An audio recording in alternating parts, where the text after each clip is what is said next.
Oi, gente, boa noite.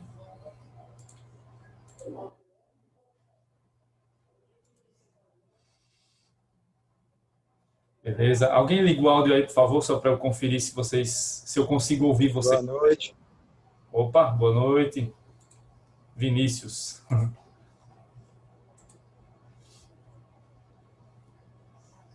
Já terminou a prova da Moacir ou ainda tem gente fazendo lá?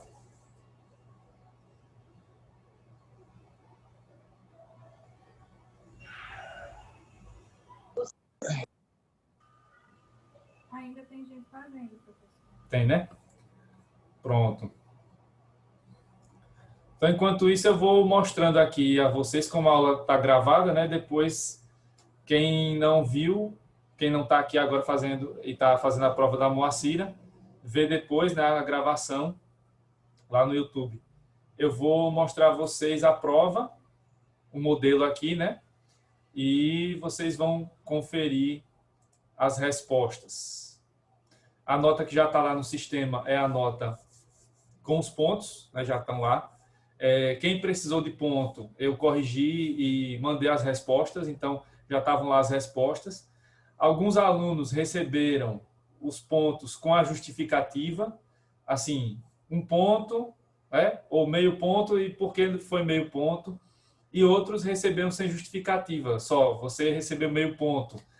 E aí vocês já devem perceber que quem recebeu esse meio ponto aí sem uma justificativa é porque foi só isso que eu precisei para completar a nota para ser 10. Então, como foram muitas notas boas, então eu não precisei usar todos os pontos que foram necessários aí para vocês. Boa noite, Ramon, boa noite a todos. Então, quem precisou de pouco, né, aí eu consegui aproveitar ali uma partezinha das atividades. O Ramon está pedindo para adicionar no grupo da turma. Tem agora, aqui tem mais de um representante, né? Então depois vocês passam aí, eu não sei se quem está aqui agora, eu sei que tem o Matheus Lourenço, né? Tem a Mariana e tem a Micaele, né? Que são 3 representantes. Aqui é um governo, é um conselho de ministras e ministro, né? Que governa o 6º período noturno. Então, depois eles vêm aí, não sei se já estão aqui, deixa eu ver. Acho que não, né? Não estão não. Então, depois vocês passam, por favor, alguém, o contato do Ramon para adicionar no grupo. E você precisa falar comigo, depois você fala. Pode colocar aqui no reservado, tem um reservadamente, ou pode, obrigado, Kézia. Você pode colocar no reservadamente ou manda um e-mail para mim, para o joseclaudemir@gmail.com. Você está chegando hoje à primeira aula sua aqui ou não?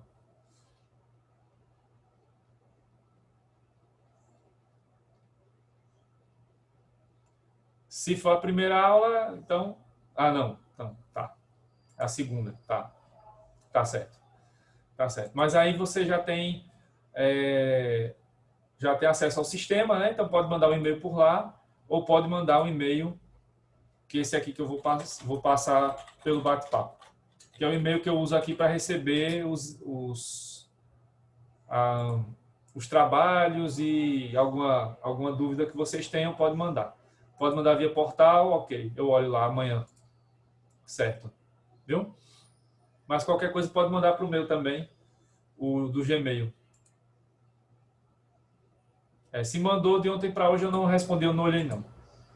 O do portal eu olho pouco, né? Eu tinha olhado ontem e tinham só coisas do Zoom, aí eu deletei. Quarta passada, então. Não chegou, não tinha nada lá. De e-mail de aluno, não tinha nada. Só tinha do Zoom. Manda outro para o Gmail, porque aí é mais fácil para responder, porque lá não é toda hora que eu entro, não. Porque como está todo mundo mandando os trabalhos pelo Gmail, então eu só estou entrando lá realmente para conferir algum detalhezinho. Manda depois pelo Gmail, tá? Pode, manda lá pelo e-mail, porque a gente desconecta aqui às 10 horas, né? Bom, então deixa eu colocar a prova aqui para vocês darem uma olhada. Eu vou usar como modelo a prova de alguém que tirou 10, né? Lógico, para mostrar as respostas. Então, aqui foi como eu recebi, né, as provas. Foram no total 60, né? Tem 61, mas uma foi o teste que eu faço, né? Para confirmar se está certo. E aí a prova tem 10 de 11 pontos, mas claro, a prova não vale 11, vale 10, é porque o nome saiu como ponto. Claro que ninguém ganhou ponto do nome, logicamente, então era só as questões, realmente eram 10 questões e elas valiam isso. Vocês estão vendo aí a prova, né?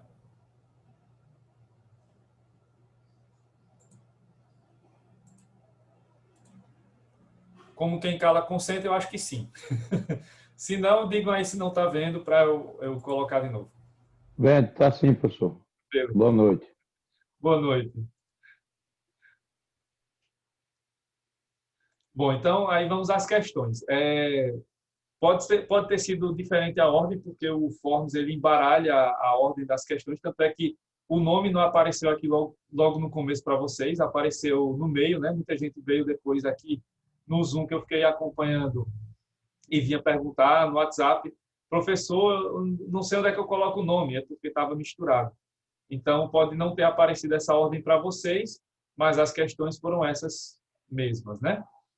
Então, vou usar aqui a prova da Jennifer, que foi um dos exemplos, porque é a prova que, né, fechou aí, tirou 10. Então, para mostrar a vocês cada questão e cada resposta, né?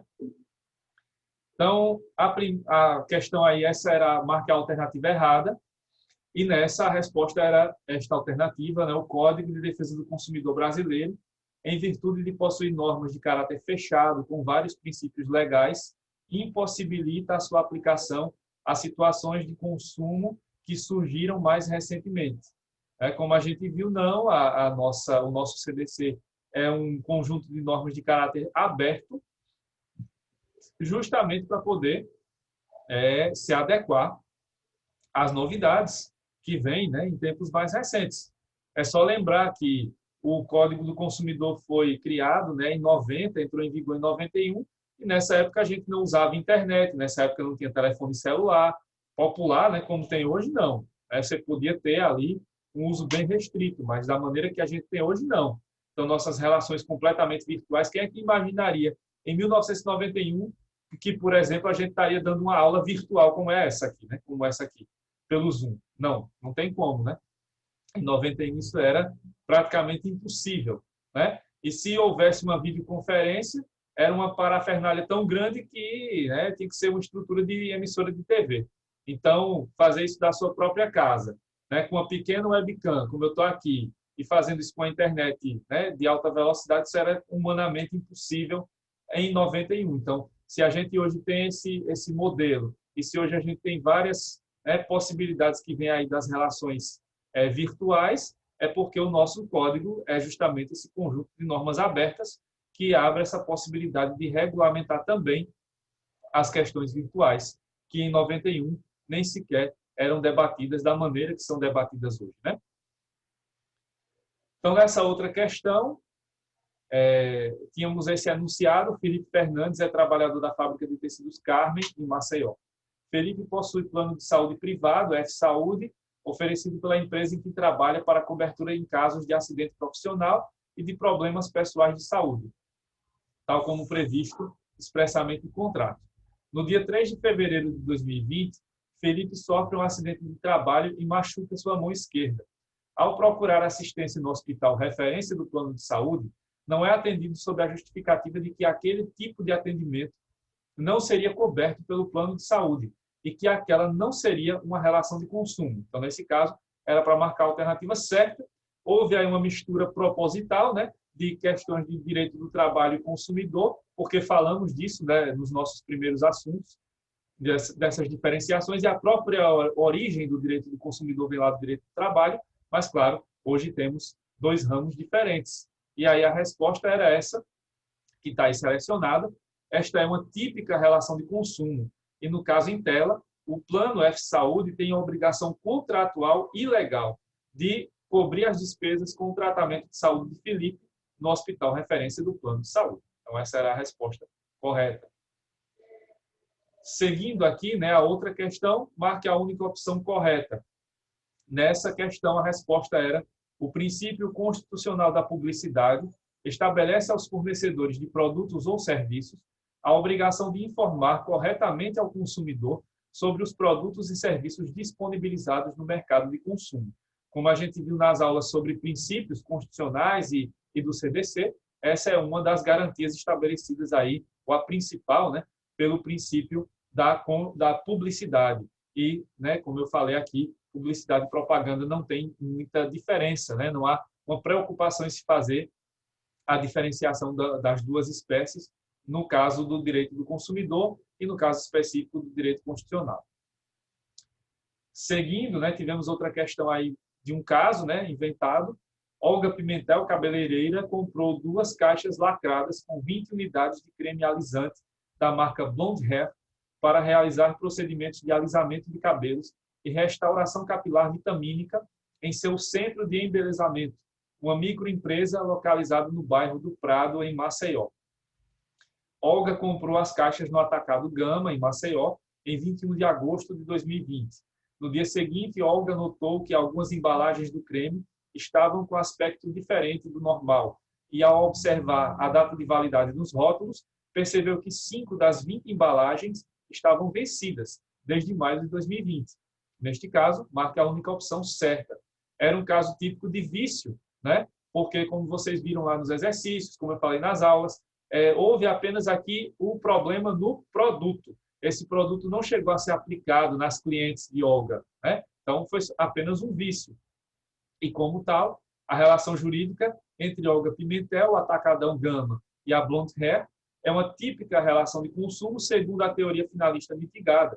E Olga possui direito a, por exemplo, solicitar a troca dos produtos vencidos por outros produtos em perfeitas condições de uso. Aí também era outra definição, né, das teorias que vimos sobre consumidor. E aí, na teoria finalista mitigada, essa teoria que abre a possibilidade de que uma microempresa, né, como essa aí que estava relatada na questão, que ela também possa ter a proteção do CDC nessas relações, mesmo não sendo a destinatária final, né, dos cremes alisantes da Blonde Hair, certo? Na outra questão, marque a única opção errada. Neste caso, aí, a única opção errada era esta, que está marcada. O direito do consumidor é estabelecido no artigo 170, inciso 5º da Constituição Federal de 88, como um direito que não deve ser observado pelos empreendedores no exercício de sua livre atividade econômica. É o contrário, né? É a obrigação de qualquer empreendedor, de qualquer comerciante, fornecedor, produtor, de observar, sim, os direitos do consumidor, né? Essa é uma garantia. Ao lado da livre iniciativa, a proteção aos direitos do consumidor. A outra também marca a única opção incorreta, então a única errada aí era essa que está selecionada. A responsabilidade do fornecedor nas relações de consumo é excluída em caso de responsabilidade concorrente entre os fornecedores produtor, distribuidor e vendedor, já que o CDC estabelece a responsabilidade total de um fornecedor, mas não a responsabilidade compartilhada por todos eles. A gente ainda não viu responsabilidade a excludente e tal, mas isso já fazia parte do conceito de responsabilidade aqui nas relações de consumo, e eu já tinha dito a vocês que a regra aqui é da responsabilidade solidária, então existe sim a responsabilidade compartilhada, aqui não há só um ente, né, da cadeia produtiva que é responsável total. Todos podem ser responsabilizados, como vimos no caso de vício do produto ou vício do serviço. Na outra questão, tivemos sobre a relação jurídica de consumo, marque a única opção correta. Nessa, a opção era esta selecionada. O conceito de consumidor, no caso brasileiro, é bastante abrangente, já que consumidor tanto pode ser a pessoa que contrata diretamente com o fornecedor, quanto terceiro atingido em virtude do produto ou serviço, né? Justamente como a gente viu, no conceito amplo de consumidor, nós temos tanto a pessoa que contratou, né, quanto o terceiro, que vai usar aquele produto ou serviço e que vai acabar sofrendo danos. Então, aqui não é só a responsabilidade contratual, também abrange a responsabilidade extracontratual e sem essa distinção que ocorre lá no direito civil. Aqui é uma responsabilidade só, independente de ser contratual ou extracontratual, por isso que há a possibilidade de que terceiros também possam ter essa proteção do CDC. Outra questão, Emerson Barros Gari foi ao supermercado Baratinho em 12 de setembro de 2020 para comprar queijo e presunto para a comemoração do aniversário de sua esposa, Eduarda. No balcão de frios do estabelecimento, Emerson pediu ao balconista que pesasse 1 quilo de queijo prato e 1 quilo de presunto de peito de peru. O balconista assim procedeu e entregou os frios a Emerson, que chegando à casa, os entregou à sua esposa. Eduarda desconfiou do peso dos produtos e pediu para que Emerson os pesasse em outro estabelecimento próximo à residência do casal.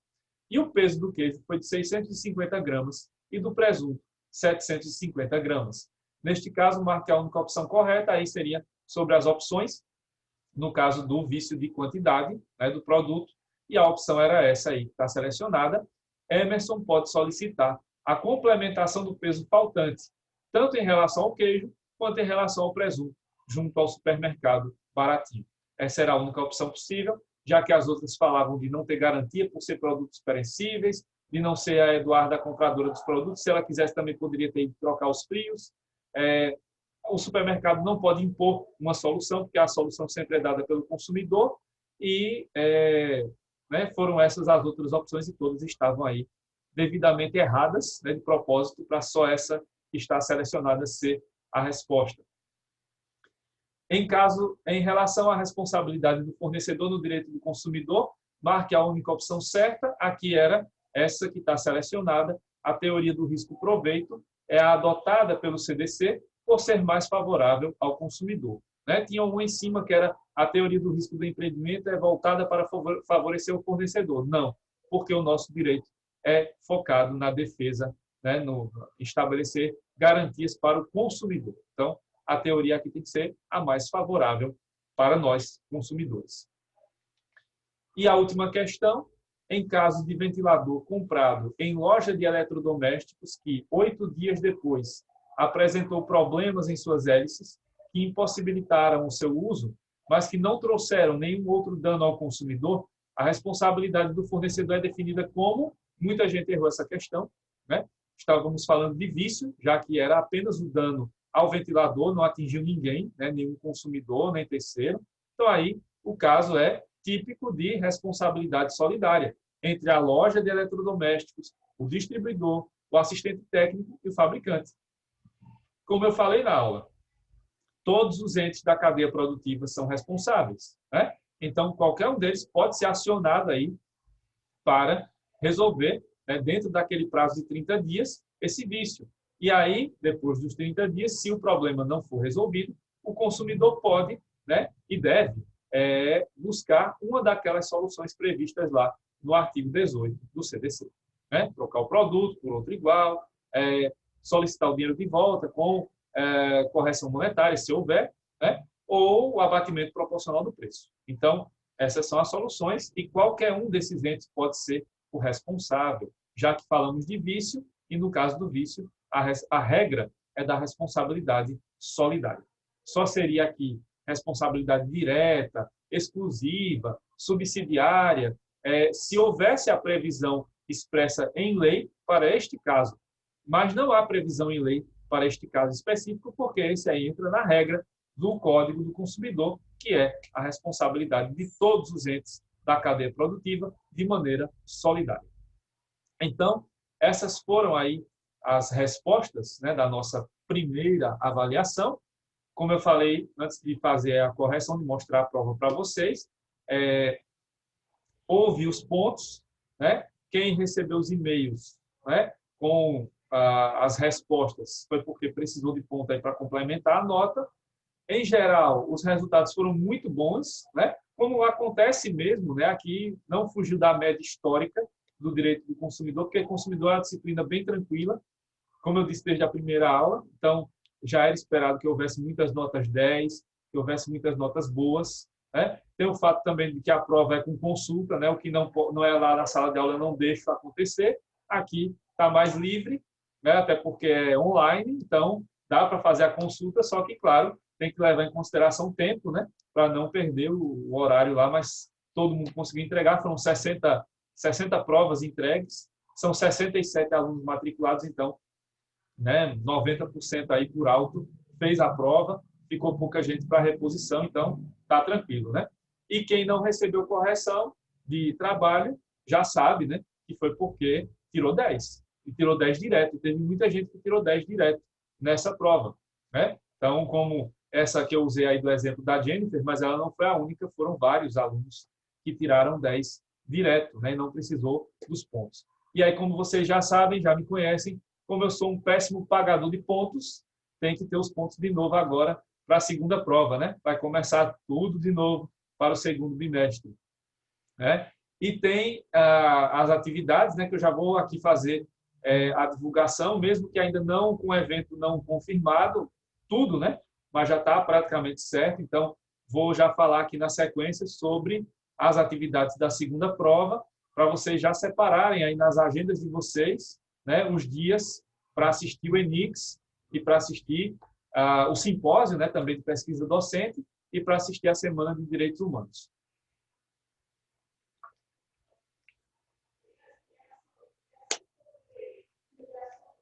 Então, já está definida a data, certo? A semana, né, que teremos aí ENICS, Semana de Direitos Humanos, é a semana entre os dias 19 e 23 de outubro.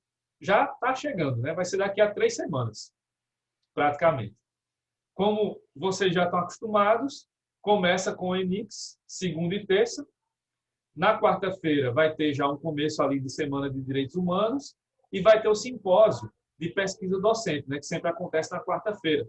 Só que dessa vez vai ser à tarde, não vai ser de manhã. Eu vou explicar por quê e é uma novidade maravilhosa que vocês vão saber aí, né, que vai engrandecer a nossa faculdade e todos vocês. E aí na quinta-feira e na sexta vai ter a Semana de Direitos Humanos, as palestras, né, que vão ser devidamente divulgadas. Eu não vou ainda falar das atrações, né, dos palestrantes, porque não está tudo confirmado ainda. Assim que houver as confirmações, assim que a gente fechar toda a programação, aí eu venho aqui, Basile e Manuela também vêm para divulgar todo o evento, né?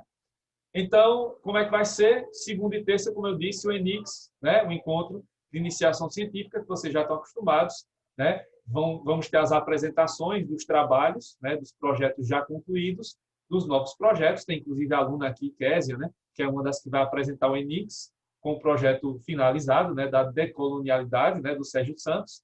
Então, vai ter as apresentações, né? Eu vou divulgar em breve, né? Estou fechando aí os dias e horários, né?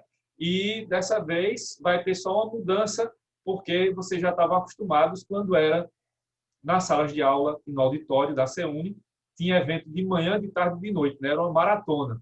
Mas aqui, sendo online, a gente sabe que é mais cansativo e vocês certamente ficam cansados, né? Quando termina a noite com as duas aulas aqui, né? Aula do primeiro horário e do segundo.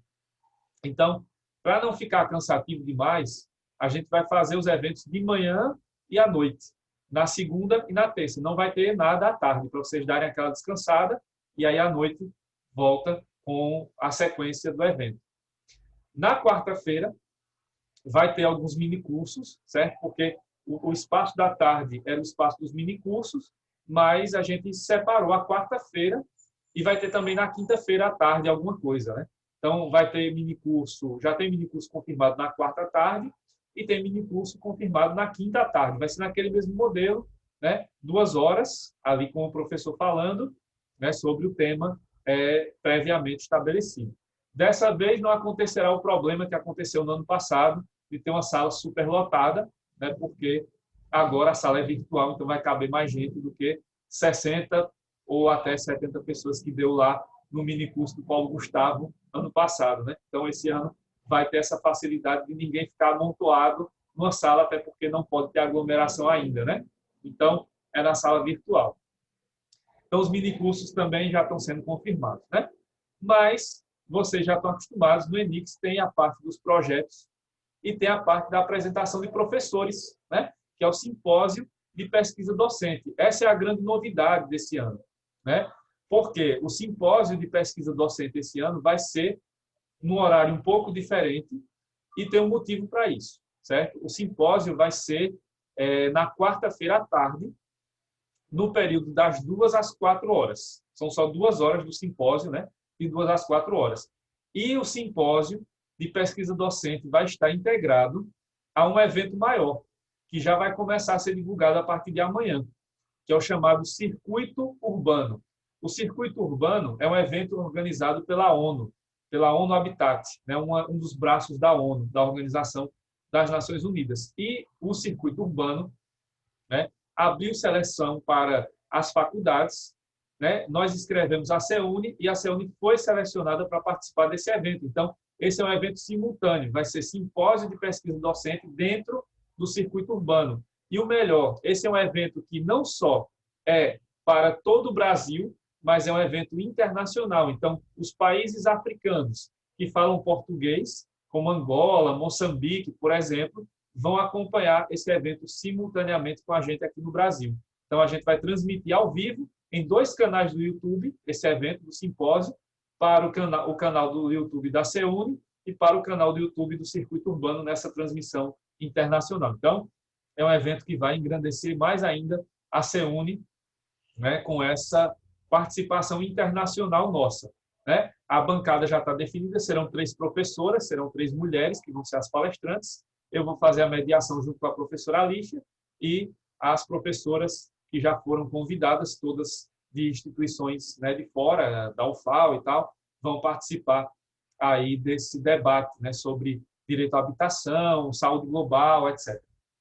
Então, essa é uma novidade que eu já posso contar, porque já está confirmada, inclusive, a divulgação deve começar, se não amanhã, até sexta-feira, a nível nacional e internacional no site do Circuito Urbano, né, que é um evento maior, que vai começar na próxima semana e vai durar todo o mês de outubro, e nós colocamos o simpósio de pesquisa docente nesse evento, né? Então, aí, para a nossa felicidade. Outra informação importante é a Semana de Direitos Humanos, né? Vai ser quinta e sexta. Basile e Manuela estão preparando aí a programação, que certamente será muito boa, como sempre, né? E uma informação já, né, que eu já posso adiantar é o seguinte: nos outros anos, vocês sempre sabem disso, né? Havia sempre a inscrição e havia a necessidade de pagamento de algum valor. Neste ano, em razão da pandemia e pelo fato do evento ser um evento online, né, a gente já decidiu que neste ano o evento é gratuito, tá? Então, vocês vão fazer as inscrições, é tudo virtual, então, logo que sair a programação, a gente deve divulgar o endereço, né, o site, onde vocês vão fazer a inscrição. Nesse site vai ter também, no final do evento, a emissão do certificado, né, que é o grande problema. Aí, por exemplo, o ENIX, a gente nem conseguiu finalizar a emissão de certificados ainda, do ENIX do ano passado, porque veio a pandemia e a gente estava terminando, não deu para terminar, então só depois que voltar às aulas presenciais. Mas agora, né, com tudo digitalizado, a gente vai poder emitir os certificados, né? Na verdade, o site lá vai emitir os certificados e aí vocês já vão ter acesso. Assim que terminar o evento, alguns dias depois, já vão entrar lá e já vão conseguir ter acesso. Então, é só ter atenção com a questão da inscrição, da presença, né, para estar sempre confirmando virtualmente a presença e para depois ter lá o direito ao certificado. As horas ainda não definimos quantas serão, né, mas vocês vão ter acesso a isso também. O evento da ONU, né, o simpósio de pesquisa docente, ele vai ter emissão de certificado pelo circuito urbano. Então, já é outro site que vai emitir, mas vai ter também a emissão de certificados e eles prometeram que até o final de novembro vão emitir todos os certificados de todos os participantes, né, do simpósio especificamente. Então, vai ter uma inscrição para o ENIX, Semana de Direitos Humanos, e vai ter outra inscrição maior, que vai ser para o evento da ONU, mas tudo isso depois vai ser devidamente divulgado para vocês. Mas aí já adianto que esse ano é tudo 0800, né? Tudo gratuito. O evento vai ser ao vivo, né? E transmitido pelo YouTube, né? Vai ser lá pelo canal da CEUNI no YouTube, tá? A transmissão vai ser toda feita dessa maneira. Nós de casa, vocês daí também da casa de vocês, assistindo no auditório virtual aí esse evento, tá? Então, depois eu passo mais informações, mas o que eu sabia já passei para vocês aí, para vocês já ficarem ligados. E não esqueçam, reservem aí, né, nas agendas de vocês os dias 19 a 23 de outubro, essa semana toda que vai ser o evento Semana de Direitos Humanos e ENICS. E como sempre, né, por ser eventos que estão no calendário oficial da CEUNI, são eventos que, portanto, vão fazer com que a gente não tenha aula, então não vai haver aula durante essa semana, né, do 19 ao 23 de outubro, que é justamente para incentivar vocês a assistirem o evento, né? E, como sempre, eu peço aqui atividades valendo ponto desses eventos, né? Então, como foi lá no segundo período, vai ser aqui no sexto. Então, as atividades desse segundo bimestre, né, são de novo 3, sendo agora 2 relatórios, né? Vai ser um relatório para ENICS e Simpósio de Pesquisa Docente e outro para a Semana de Direitos Humanos. Quando a programação sair, eu explico melhor, porque vocês sabem que eu dou liberdade para vocês escolherem qual é o dia, qual é o horário que você vai assistir o evento para poder fazer o relatório, né? Então, com a programação em mãos, aí eu vou poder falar melhor disso com vocês, mas vocês sabem que eu deixo essa liberdade para vocês escolherem qual é o dia e o horário que vão assistir para poder fazer o relatório. A ideia é que vocês assistam tudo, claro, né? Mas para o relatório, basta assistir um evento e relatá-lo, né?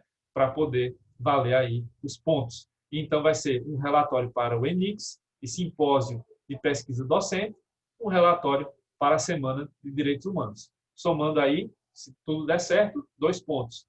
O terceiro ponto vai ser outro exercício, mais para frente, um exercício maior, né? Para juntar aí os assuntos que a gente tiver visto mais perto da prova, né? Mais pertinho ali, mais próximo da data da nossa avaliação, certo? Então, são essas aí as informações, né, que eu ia passar de início, as básicas, para vocês já ficarem sabendo, né, que estamos aí trabalhando pesado para garantir com muita dedicação, com muito carinho, para trazer para vocês a melhor programação possível, né, nesse evento, que é sempre bom assistir. Vocês sabem muito bem disso, já assistiram outras vezes, e sabem que é uma grande oportunidade para que a gente possa compartilhar conhecimentos, né, que nem sempre dá para a gente fazer isso aqui em sala de aula, né, porque o nosso horário é reduzido, né, porque nós temos um cronograma a seguir, e aí, às vezes, não dá para ampliar os horizontes, né? Às vezes eu dou dicas aqui e tal, falo uma coisa, outra, mas solto, né, o incentivo, mas não dá para falar muito, não dá para aprofundar muito. E lá, né, no ENICS, na Semana de Direitos Humanos, aí dá para fazer isso melhor. E só adiantando, vai ter um evento específico de direito do consumidor, tem um mini curso que está lá selecionado, que vai ser na quarta-feira à tarde, dia 21 de outubro. Então, vocês já podem ficar de olho aí nesse evento que vai ter a ver, tem muito a ver, né, com o que eu falo aqui nas aulas.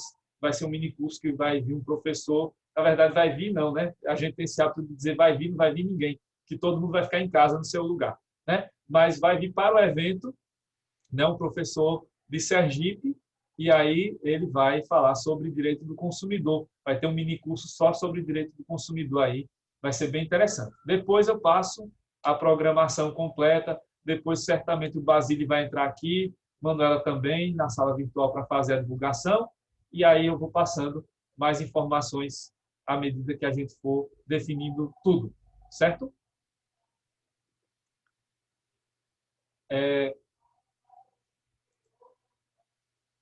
Não é para quem assistir, é para quem fizer o relatório, né? Assistir, você vai ter o certificado, né? Aí, para quem fizer o relatório, aí dá para, né, fazer o relatório, vai enviar na data que eu marcar, e aí eu vou avaliar, né? Mas o mini curso, o evento em si, né, é para ganhar lá os certificados de horas, sempre generosos aí para vocês, né? Para garantir aí aquelas horas complementares sempre buscadas, né, as 300 horas, certo? Bom, deixa eu passar aqui essa... deixa eu ver aqui uma coisa. Eu acho melhor... Estão faltando 5 minutos. Eu acho melhor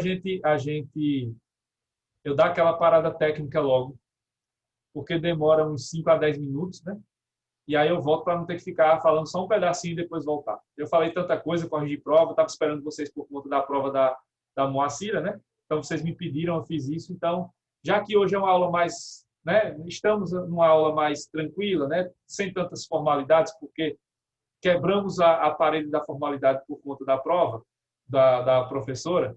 Então, deixa eu fazer a parada técnica e aí na volta a gente começa o assunto para não quebrar o raciocínio, né? Para deixar o raciocínio só aí para a segunda parte e também para não tomar mais do que o espaço lá das 10 horas da noite, que é a nossa hora sagrada aqui para terminar geralmente a aula, né? Então me aguardem aí que eu já volto em instantes para a gente começar o assunto novo, tá?